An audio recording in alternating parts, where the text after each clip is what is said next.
Lots on the agenda today. I've talked about this before, and every time I see an article on it, I want to talk more about it because it's so important that people understand that you do, in fact, spend less money in retirement. And I've even had retirees argue that point with me. It's hard to argue with somebody that's retired and saying he spends or she spends more money. But the stats don't lie. The Bureau of Labor Statistics, I don't know. I think a lot of government agencies maybe lie, but I don't think they do. Anyway, we'll get a chance to talk about that in a moment. Asset location, that's always an interesting discussion.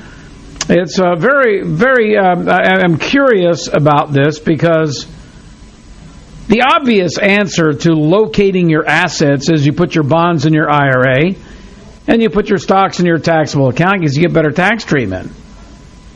That is conventional wisdom. But as is the case most of the time, conventional wisdom doesn't work for you because you are not conventional. You are an individual. So we might get a chance to discuss that. Here's a question that was posed on ThinkAdvisor. At retirement, would you pick $500,000 in a lump sum payout or $2,700 a month for life? You can contemplate that. 401k loans, I get a lot of questions on those.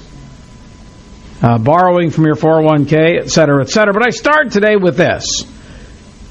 I read this morning and I thought it was kind of interesting and cheesy all at the same time. A caffeinated life hack tip from my financial advisor. So you can learn a lot from your financial planner. So this fellow, John, had a friend, Rick, who was his financial planner. And they would usually meet at Starbucks. Here's what John had to say.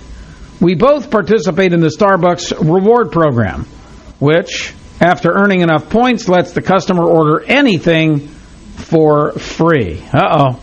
I see where this is going. When I earn a Starbucks reward, I never think about ordering anything other than my usual. Maybe upsize the order a bit. But not anymore. Not since Rick, my financial advisor, opened my eyes to extracting value where you find it. I was with Rick at Starbucks recently, and he had a reward to redeem. I was surprised by what he ordered. A venti Americano with 25 shots of espresso and a large cup of ice. Of course, as you all know, a typical Americano has just one shot of espresso. Some will do a double. Forget what they call that, a doppio or something like that. I think somebody that drinks and spends the kind of money for 2 shots of espresso at Starbucks is a little doppio. But that's me. I went to the donut shop this morning and got a cup of coffee, and that was probably dopey too. I could have made it at home for, I don't know, 50 cents, maybe max. Anyway, that's not the point. He's got this espresso with 25 shots in it. It's worth $20. So John goes on to say, when we sat down, Rick added a finger of the elixir to the ice and enjoyed the coffee. He explained that the 24 shots of espresso remaining in the cup would yield at least 10 cups of good coffee for the week.